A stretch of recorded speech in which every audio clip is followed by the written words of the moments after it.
This program is designed to provide general information with regards to the subject matters covered. This information is given with the understanding that neither the hosts, guests, sponsors, or station are engaged in rendering any specific and personal, medical, financial, legal, counseling, professional service, or any advice. You should seek the services of competent professionals before applying or trying any suggested ideas. The information contained in this podcast is intended for informational purposes only and is not a substitute for individual professional legal advice. The podcast information was carefully compiled from vetted sources and references. However, Rose Resources outreach to safeguard the elderly cannot guarantee that you will not fall victim to a scam. Let's talk about scams. It's the must-listen show for anyone who wants to protect themselves and their loved ones from scams. Every Tuesday at 8 a.m. Pacific Time on K4HD Radio, Joyce Petrowski, founder of Rose, and her guests will provide valuable insights and practical tips on how to recognize and protect yourself from scams. And now, here is your host, Joyce Petrowski. Good morning, everybody. My name is Brian Watson, Community Outreach Specialist for Rose Resources Outreach to safeguard the elderly.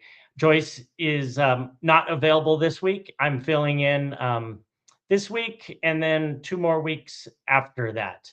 So today we have a guest. We were having a little bit of technical issues. Juan, is Ken still with us right now? There he is. Okay, beautiful. Just wanted to make sure we didn't lose him with internet issues. So today we have the pleasure of having a guest.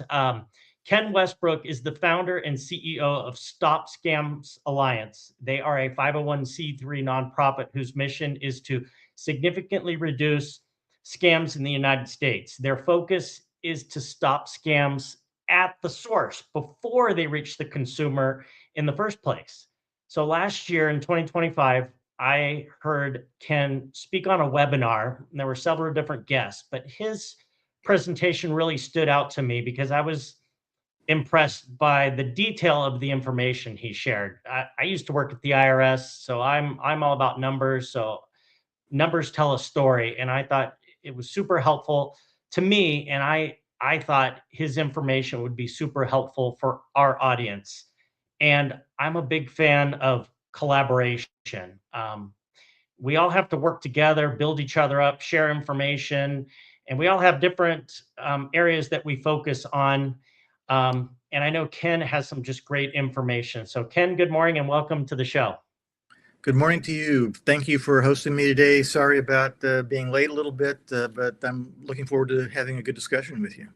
And by the way, I'm a numbers freak too. So if we get too geeky for anybody, I apologize for that in advance. But numbers, as you said, numbers are really important. They really are because, especially when we look at the FBI's elder fraud report or any data from the Federal Trade Commission, we can see that the trend is not good in the United States. The numbers are getting worse every single year. Yeah, and worse than Ken, that. let's start out. What was your reason for starting Stop Scams Alliance? Well, so my personal story is I didn't know all that much about scams. I read stories about them in the news, of course, and I knew that they were an issue.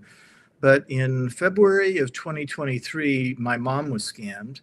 She got a pop-up on her computer that said that her computer had been hacked and she needed to call Microsoft. And when she called the 1-800 number, she was talking to criminals who ended up stealing most of her life savings. So with that incident, I started to look into this situation and I became really alarmed because it wasn't only my mom. It's millions of moms and millions of dads and millions of even younger people are now being scammed at industrial scale. And at that point, given my government background, I figured I just need to throw my hat in the ring and help safeguard the country from this attack. Now, where did you learn that most of these scams are originating from? Well, my professional background is in the CIA. I served there for 33 years as an analyst. And so I'm familiar with foreign threats and how to analyze them. And what I did after my mom's scam was to look at the US government data, but even more importantly, British data and Australian data. And the British government, for its part, in 2022 declared scams a national security threat, and they said that it amounts to most of the crime complaints that they get now in the UK are scams instead of other types of crimes. And then they go on to say that about 70% by their estimation is foreign based. And so with that, I started to poke around and ask former colleagues in the government about this. And privately, they all tell me that in the US, they think it's about 90%. They haven't written that down very much so far, but I do put the pieces together from what has been written down to put the case out there that most scams are foreign originated. And the countries involved are China, the ethnic Chinese crime gangs in Southeast Asia. West Africa is a center. Also, India is a center in South Asia. But the bad news is that this business model has gotten to be so lucrative that it's now starting to spread around the world. It used to be Southeast Asia based. Now scam centers are popping up in South America, in the Middle East, even in Europe. So it's really spreading like wildfire. When I do in-person public presentations talking about scam prevention, I always get the question, why don't we just go after these people? What is the challenge with these overseas criminal organizations? Well, so the thing is that U.S. law enforcement's jurisdiction ends at our border. So when you have mainly a foreign origin crime, these people are mainly located in other countries outside of our jurisdiction, and they're attacking us via the internet and via our telephone system. And so it's now difficult for our law enforcement, not that they don't try, they try really hard to go after these guys, and they can on occasion seize money. There was a recent seizure, a very large seizure of cryptocurrency from a Southeast Asian crime gang. And they can also sanction the countries or the criminal groups involved. But when it comes to putting them behind bars, they have to depend on the cooperation of the foreign countries, and they're not getting enough of that, frankly. So at the beginning of the show, you had mentioned the United Kingdom and Australia having success in combating scams. And you said one of the reasons they're treating it as a national security threat, something that I've seen you write that we need to do here as well. Right. What are some specific examples of things that the UK and Australia are doing right? Well, so the first thing I would say is that they've recognized that this is a major problem and they've prioritized their government to fight back. In both cases, in the UK and Australia, there's someone in charge of fraud policy. Whereas in the US, if you ask who is in charge of fraud policy, the answer is nobody. There was a recent GAO report, actually, that said that there were 13 agencies of the US government that have some jurisdiction over scams, but none of them have a strategic plan. There's no overarching strategic plan. The US simply has not recognized the size of this problem at the federal government level. In the UK and Australia, they have. In the UK, the British Home Office is in charge, and they actually have a former member of Parliament who's in charge of fraud policy. In the case of Australia, they've assigned the responsibility to the Treasury Department. So there they have an official who organizes the Australian government to fight back more effectively. So that's number one, is just to recognize the problem and put somebody in charge. The second one, in both cases, UK and Australia, they have created mechanisms to centralize data from victims, from banks, from social media, from telecom companies, so that they can get a better threat intelligence picture. We haven't done that in the US either. And then the third piece is a little more complicated. It would take a little more time to explain, but basically it has to do with putting measures in place to know who is on the other end of a phone call, who's on the other end of an online ad, who's on the other end of a website, who's on the other end of a text message. We don't have those mechanisms in the United States, but other countries are putting authentication mechanisms in place so that people are can have a better judgment about who they're communicating with. One of the other questions I get from audience members at presentations is, why can't our government and the phone companies stop these incoming scam phone calls, especially the ones where, they'll spoof the same area code to kind of give it some legitimacy. And the best answer I usually give is these scammers can spoof. They can do voice over IP. They're very technically savvy in terms of making their overseas phone calls appear legitimate. Is our government doing enough with that? Are the phone companies doing enough? What, or and also any of these other big tech companies? Are we doing enough, and can we do more? No, they're not doing enough. And yes, we could do more. The good news is that, let me give you a couple of examples of recent moves to do more. In the case of Google and Android phones, starting in March of 2025, so that would be about 9 months ago now, Google started to analyze voice and text messages when the voice and text message is unencrypted on your device. They use artificial intelligence at the edge on your device. It never goes to Google servers. It's all done on your device. What Google does is to detect characteristics of a scam text or phone call, and then they warn the user, or they take the scam message down. So, and there's been an independent study that shows that's quite effective. So it seems as if Google has found a way using artificial intelligence. The bad guys are using artificial intelligence against us. So let's use our artificial intelligence. The US has the best AI in the world. So let's use our AI to defend ourselves. And Google has a good stab at how to do that. I haven't seen a reaction from Apple yet, but I'll bet you they're planning a similar thing. Another on the phone side, after some lobbying that took place, the FCC in October released a rulemaking process, and they're asking for comments now. And actually, the comments are due in a week, and I'm working on a reply. The proposal from the FCC is to do things like mark foreign phone calls, that you know when you're getting a foreign phone call, and maybe even blocking the foreign call if it's pretending to be a domestic call. So it's a call coming from India, but it's displaying Los Angeles in the caller ID field. Well, that should be a sign of a fraud, and that call could be blocked. And the overall thing that the FCC is proposing to do is to put more authentication in place in caller ID, so that you have a better idea of who the caller is who's contacting you. So all that's good, and Stop Scams Alliance is supporting that, and we're preparing our reply this week. Beautiful. No, thanks for sharing that. And that's good news, because we get a lot of questions about artificial intelligence and criminals using it. So it's imperative that the good guys use the AI as well. Right.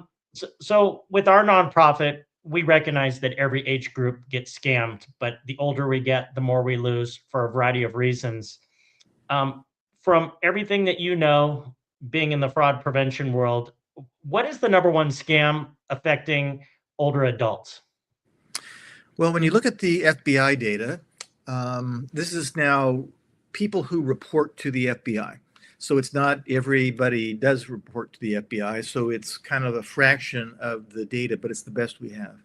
So if you look at the FBI data, if you look at the number of victims, the number one scam affecting older people is the tech support scam, the one that got my mom. It starts with a pop-up on your computer, which is normally delivered by a malicious online ad, by the way. And then it freezes your computer, you can't use it. And people in desperation call the 1-800 number, which is in very bold red type there for you to, because the whole point of the pop-up is to get you to call that number. And when you call that number, you are in the hands of transnational organized crime gangs who are very skilled at separating people from their money. If you look at the FBI data a different way and do it by the dollars lost or the reported dollars lost, the number one scam is investment scams. And most of those are fake cryptocurrency investment scams. So someone is coaxed after a period of grooming. They believe that they're talking to somebody who's skilled at cryptocurrency. They're here to help you. And then they coax you into making at first a legitimate cryptocurrency investment. Then they move you to another platform where the profits are manipulated. So it makes it look to the victim like they're making money hand over fist, and that prompts them to put more and more money in until they put all of their money in, and the criminal then pulls the plug and your money's all gone. So this sometimes goes by the name of pig butchering. It's the skill set of the Southeast Asian crime gangs in Myanmar, Cambodia, Laos, and that's by dollars lost. That's the number one scam by far. Beautiful. Thank you for sharing. Now, I've been telling some people a little bit different when it talks to pig butchering. I always talk that it's a long play scam. Yes. They build that trust over a long period of time. They kind of casually mention investing in cryptocurrency, almost to get them to ask about it. But I've been telling people that the original small investment is actually fake, and that they're showing you a portal, because I've spoken to victims who've seen a portal that shows gains. But what you're saying is the initial investment in these cryptocurrencies can actually be legitimate. So that's my understanding. I could be wrong about that, but I have heard that they often switch you to another platform, and that would be the fake website, of course. Now, what's the first one? I thought it was not legitimate, but it doesn't really matter. At some point in this long con, you're absolutely right. They get people to start, maybe after another period, to start investing in a website that is manipulated. It's owned by the criminals. It looks like a cryptocurrency website, but it's really not. Okay, now on that score, what can we do about it? And let's point back to best practices in Australia and the UK again. In both cases, the UK and Australian governments have national, federal level efforts to find those fake investment websites and to shut them down. Beautiful. And every day, Australia is shutting down many of these things. They've shut down, I think, over 3,000 of them in the last few years. And investment scams in Australia are going down, whereas investment scams in the U.S. are going up like a rocket ship. And it may be other factors involved, like there's education, of course, that could be having an impact in Australia. But it seems to me that part of the dent that Australia is making in the bad guys' profits is the federal effort to find the fake investment websites and to shut them down quickly. Now, yeah, when I heard you speak at that webinar, the thing that impressed me is you pointed out the stats for the tech support scam.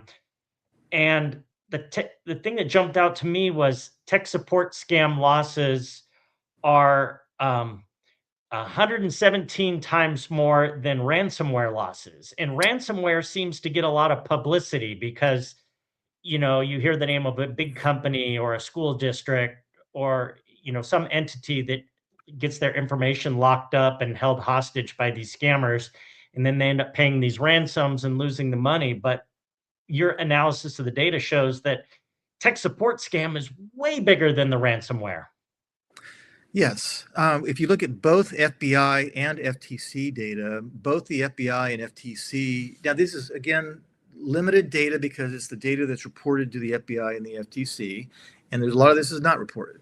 But nevertheless, both the FBI and the FTC will tell you that ransomware is much less common and much less injurious than the investment scams and the tech support scams and the other confidence scams that go on. Now, one of the reasons that ransomware does get extra attention from our government is ransomware can be the precursor to an attack on our infrastructure, such as shutting down a pipeline or shutting down a hospital. So it's not only the dollars lost in ransomware that's a factor. But our government in 2023, I think, stood up a White House level office, and one of their main efforts is to focus on ransomware. So one of our messages is it's time for the White House to start treating consumer losses, which are far in excess of ransomware, with the same kind of organizational effort. The U.S. has domestic task forces to stamp out ransomware. We have international task forces to stamp out ransomware, but we don't really have a task force that's dedicated to focus on consumer losses from scams. What percentage of scams do you think are actually reported? We'll never know for sure, but from all the research you've done and the people you've talked to, what do you think that number is? So don't listen to me. Listen to the FTC. They've done some studies. They've looked at the academic research. They think it's between 2 and 6.7%. 2% if a small dollar amount is lost, but someone who loses more money is more likely to report in their view, and that gets you to the 6.7% mark in their view. There's an independent data point. The Stop Scams Alliance, our organization, asked Gallup to do a survey in October of 2023, and the answer came back from Gallup that 8% of people reported having been victimized by scams. And when you looked at the number, so that's 21 million Americans. And then when you compare that 21 million to the number of people who report to the FBI, it turns out that about 5% of Americans were reporting to the FBI. So I think there's multiple data sources that say 5% plus or minus is about the number of people who actually report. I've looked also at overseas. I speak a lot about the best practices in the UK and Australia, but over there, they say that they think about 10, 15, 20% of people report. And that's under the best practices where the government's really trying to get people to do that and they have centralized reporting. So if the countries doing the best at this can only get to 10 or 20%, it makes perfect sense that we're around the 5% level. So why is the reporting number so low, in your opinion? Well, the best data we have comes from a survey that was done by the Global Anti-Scam Alliance last year in late 2025. They found that about 5% of people said that they didn't report because of shame, but they found that much larger numbers, 25% were saying that they didn't report for the following reasons. One is they didn't know how to. Two, it was too complicated. Three, they didn't think it would do any good if they did so. So when you add up those three answers, that's the majority of the reporting, and shame is another reason for it. But so there's a variety of reasons. I can tell you in the case of my family, when my mom was scammed, my brothers were doing a lot of the legwork to report this, and they didn't want to report it first. And I said, but and their argument was, Ken, even if we do, the government's not going to do anything about it anyway. Why should we go through the effort?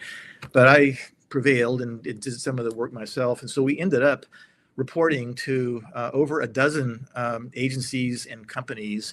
And I learned from that experience that it is complicated. There's not one place to go. There's several places to go.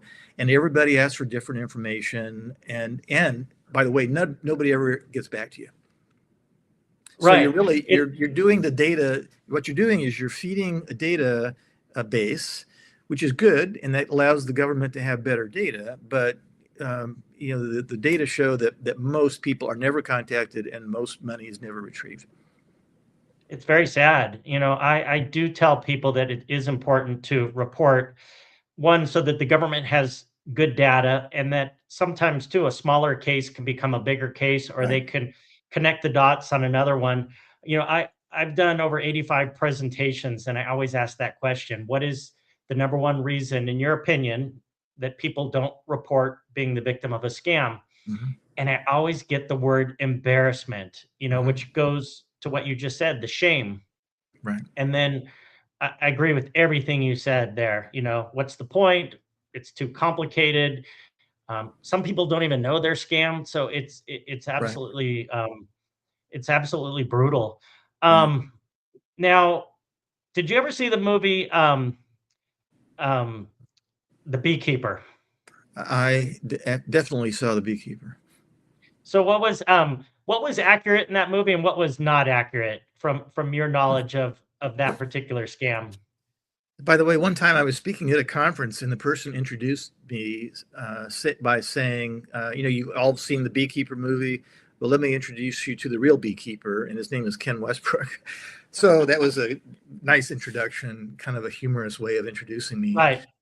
So the accurate part, I think they portrayed very well in the beginning of the movie, the elderly person who received a pop-up on her computer which led to her being enticed to send money to the scammers, and including money that she was holding in a nonprofit for charity purposes. And then the devastating impact that it had on her. She ended up committing suicide. In my mom's case, I mean, it just reminded me so much of my mom's case because she got the pop-up on her computer too. And it did have a devastating effect on her as well. She didn't commit suicide, but I can tell you that from the moment that scam happened in early 2023, her health took a nosedive. And a year later, some FBI agents visited her home to ask her to tell again the story of her being scammed because they were pursuing a case in New York. And while she was thrilled that they were pursuing a case, it brought the whole experience back to her. That evening, she had the first of a series of heart attacks that ended up taking her life within a few months. So my family has a lot of doctors in it. And, you know, it seems to them, of just observing her health, that, you know, the health, her health went off a cliff after the scam. And then a year later, she was gone. I'm sorry to hear that. It's horrible. I mean, yeah, people think, scams is just money, but there are collateral effects, like you said, the shame, the PTSD, the playing it over and over. You know, I met a lady in Arizona here who lost $189 in a jury scam. And it had been months, and she told me about it, and she was still beating herself up over it, and most people would think $189 is nothing. No one wants to lose that money, but you're going to survive. But she was still beating herself up because she was basically said, "Oh, I was so dumb," and it was that embarrassment and that shame. And for her, that was a large amount of money because she was on fixed income, living in a very modest place. So I could only imagine it gets even more when there's more dollar losses. The other, just coming back to the beekeeper, Ken, I saw the preview in the movie theater, and I'm like, I have to go see that thing. And when I saw it, I was like, wow, I could see how people fall for it. And when the lady called in, the scammers had an answer for everything because they're professionals. They're organized criminal gangs. But the one thing that jumped out to me that I was like, come on, this can't be real. The scammers happened to be like driving distance from where Jason Statham lived. Yes. And that's the thing that I was like, come on, it's just too convenient. Right. So I was about to say that, if we go to the things that are not realistic, the call center being located very near their home in the United States is not realistic at all. The FBI says that the call center, they call these call center scams because the whole point is to get you to call someone to coax you into sending your money. And the FBI says the call center scams originate mainly in South Asia, mainly in India. When I talk to investigators, India and perhaps Pakistan are the center of the call center scams. Yeah, it's when I worked for the IRS, the bane of my existence was the IRS impersonation scam. Right. And most of the people I talked to who had received that call said the caller had what they considered to be an Indian accent. And it's just, and they're just making thousands, if not millions of calls and just hoping that one person believes it is the IRS. Now, earlier you mentioned pig butchering, which is basically getting people to invest in cryptocurrency, but they're not really investing in cryptocurrency. And it's a tragic scam. I mean, they're all tragic, but the scammers are going for everyone's life savings. It's like a complete wipeout. In Arizona here, we've passed a new cryptocurrency kiosk law that puts in new consumer protections in place. There's a new users can only put in $2,000. The operators are liable for any fraud up to 30 days. There has to be warning signs. And lastly, you're provided you need to be provided a receipt to show where the funds went, like a digital wallet, so that investigators have a starting point. Let's talk about cryptocurrencies, cryptocurrency ATMs. Briefly explain to our users, to our listeners who are not familiar with what a cryptocurrency ATM is. Well, ATM is kind of a misnomer because normally the word ATM is used to get money out of the machine, and in crypto ATM you can only put your money in, and the point of it is to convert the cash money into cryptocurrency, but you can't get money out that way. I applaud Arizona for its recent law, and I can tell you now that there's about a dozen states that have laws that put some kind of restrictions, especially on people who recently established an account. So that's one of the hallmarks of the cryptocurrency scam, is that criminals convince someone to set up a cryptocurrency account, and then immediately they're going down to the ATM machine to stuff their cash in there. So having more restrictions on new users is appropriate. California has a law that also puts a cap of $2,000 on new accounts, and even after that, I think it only goes up to $3,000 even after the new period expires. Other states are introducing similar legislation. So by my count, there's at least a dozen states that have restrictions, and there's dozens more that have restrictions that are in the legislature under consideration. At the federal level, Senator Durbin introduced a law, but it doesn't seem to be going anywhere. So I don't see much federal momentum to put restrictions in place. In fact, the cryptocurrency industry in Washington is trying to introduce legislation that would force Arizona to change its law and make the caps much larger and less effective. So this is a debate in our country about how to handle the threat that's posed by crypto ATM machines.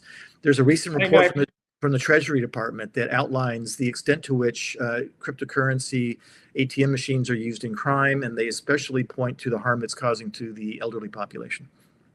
Now, thank you for sharing that, and I really appreciate that insight on the misnomer of calling an ATM. And even in Arizona, it's called the cryptocurrency kiosk law. Yeah. So, do you think it's more appropriate just to refer to them as kiosks? Probably, I think so. The Treasury Department, for its part, talks about it in terms of crypto kiosks as well. And then they later on in the document introduced the term crypto ATM, just because they're commonly known that way. But I think it's more appropriate to call them crypto kiosks, because ATM is totally a misnomer. Right. So, what do cryptocurrency kiosks or ATMs offer to society? If you had to argue for it, what would be the benefit to society, if there is any? Well, just saying, I don't argue for them at all. I would note, too, that the British government, for its part, banned them entirely about 3 or 4 years ago. So there are no crypto ATM machines in the UK. And some were installed and the police found them and took them out. Australia also has put pretty severe restrictions on crypto kiosks. In the US, it's being done on a state-by-state basis. And the good news is that more and more states are doing it. There's even some counties that are banning them altogether. I'm aware of that happening in Minnesota, for example. So there's nothing wrong with a county saying these things should not be allowed in our county because of the harm that they cause. I did ask one time, I talked to someone who was in the business of the crypto ATM market, and I asked him, what benefit are they? And his answer was they're useful for the unbanked population. So if you don't have a bank account, you might want to be using crypto ATM machines. But I think that that's a pretty weak argument, frankly. I really do. And then when you actually look at the fees that they charge and also the exchange rates. So let's say you had $1,000 in cash and you wanted to invest in one of the thousands of the cryptocurrencies that are out there. You put that $1,000 in, and you may only end up with $600 or $700 worth of cryptocurrency. So you've instantly lost money. Right. If you wanted to invest in cryptocurrency, you can do it from the convenience of your home computer or even your phone. That's absolutely correct. That's another reason why I don't like the term crypto ATM machines, because ATM usually conveys to people a fee of 2% or 3%, whereas the fees charged by the crypto kiosks are far in excess of that and not disclosed very well too. No, and words are important, calling it an ATM is a misnomer. I like the kiosk. I have other names for these machines, but I'll Well, save those for another yeah, day. Uh, some people have also said the name pig butchering is a horrible name, because it kind of takes a jab at the victims. It's just an awful term. I like it in the fact that it gets people's attention and it starts a conversation and it really wakes people up at a presentation or a TV interview. What is your opinion of the term pig butchering, and do you think there's a better alternate name for it? well, I have the same opinion that you have. I think in my writing, I usually use the official terms which are investment scams, is the term that I see most often used by the FBI and the FTC. So I tend to stick to the official usage of the term. But I do understand completely what you just said earlier, that it's a very inflammatory sounding word that really wakes people up. And I tell you, the U.S. And the U.S. government needs waking up on this issue. So I'm not opposed to its usage if it has a positive effect. All right, I give you a magic wand and you can change anything in the way our government handles scams. What would be the first thing you would do? The number one thing I would do is to appoint someone to be in charge of fraud policy in the United States. And that would be best done at the White House level, but it could also be done at DHS or the FBI or DOJ. My preference is the White House because that's what we've done before when confronted with major societal issues like drugs in the 1980s. We established a White House drug czar in the White House. It's called ONDCP. More recently, with ransomware, we talked about this. When ransomware became a threat, the White House established an office called the Office of the National Cyber Director to safeguard the U.S. from cyber threats. So in the case of scams, I think we just need to use the same playbook that we've always used and create a White House official or office that focuses on this issue. They then could do a better job of coordinating the various agencies than the agencies can do on their own. So that would be the number one thing that I would do. Thank you for sharing. I'm going to start pushing that, Ken. We need a scam czar at the cabinet level at the White House. Well, I and love it. if you want to help push that, there's a recent bill. It was introduced on December 11th by a Republican and a Democratic representative. Representative Shreve from Indiana and Representative Whitesides from California introduced a bill that would establish an office in the White House. So that's something that I'd like to bring people's attention to. There is a bill in Congress that would create this. So we need to start a buzz. I love it. Ken, how does our audience get more information on the work that you guys do? Well, a lot of what we do is on our website, I'm proud to say. The website's called stopscamsalliance.org. And we have on there on the homepage, I have the statements for the record. I've now written 4 for the U.S. Congress that explains what we've been talking about today. We also have about half a dozen op-eds that we've written for major newspapers that explain it in very short, 2-page kind of format. And then we have a media page. And on the media page, we have some of the presentations that I've given and the podcasts that I've given, so people can dig into those if they want to. All right. I'm going to give you the last word. Anything I didn't ask you about that you wanted to share with our audience?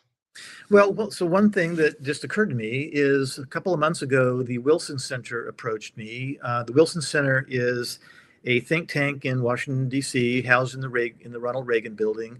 It was created by Congress, funded in part by Congress, and they asked me to become a distinguished fellow working for them. So I'm now, one of the hats that I wear is to work as a distinguished fellow for the Wilson Center. And the reason that they asked me to join them, they normally do foreign policy work, but they've come to realize that scams is a foreign threat. And they want to help bring awareness to this and to raise it to the administration's level so that we can get executive branch and congressional action. Beautiful. Well, congratulations. That's awesome. So, Ken, I just want to thank you, one, for giving up your time today and sharing your expertise. And I just, as a fellow fraud fighter, I want to say thank you, because there aren't enough of us, and we have to work together and collaborate and share ideas and encourage each other. I learned things today just chatting with you, and it's very motivating for me as well. Gives me some ideas that I can use out here in Arizona. And keep up the good work. And we're going to have you on again in the future and talk about some additional topics. Okay, well, wonderful. Well, it's actually one more thing we're doing is we've raised the money to do a new Gallup survey. You know, we've talked in this podcast about the lack of data and how so few people report. Well, you can measure this much better with a national survey like through Gallup. So that's in the field now. We're going to be getting the results back in a few weeks, and then a report should be available in May. So that's our contribution to getting more data out there about the prevalence of scams and how they happen and what we can do to raise our defenses to fight back. And I appreciate you very much having me on your show today. I enjoyed talking to you. And if you would like to have some follow-up, I'm all for it. Beautiful. Thanks, Ken. So that's the show for today, everybody. We will be back next week. I'm actually bringing in a former colleague of mine from IRS Criminal Investigation. His name is Special Agent Christopher Scheer. And we're going to cover some of the same topics we did today, just maybe from a different angle, from an agent who's doing investigations as we speak. So thank you all for watching Let's Talk About Scams. We'll see you next Tuesday morning. Thank you very much. Bye-bye. Well, that's all the knowledge for this episode. Tune in every Tuesday at 8 a.m. Pacific Time on K4HD Radio at k4hd.com as Joyce explores a variety of knowledge so you have the power to make scam protection your healthy habit. And until then, feel free to reach out to Joyce and let's talk about scams.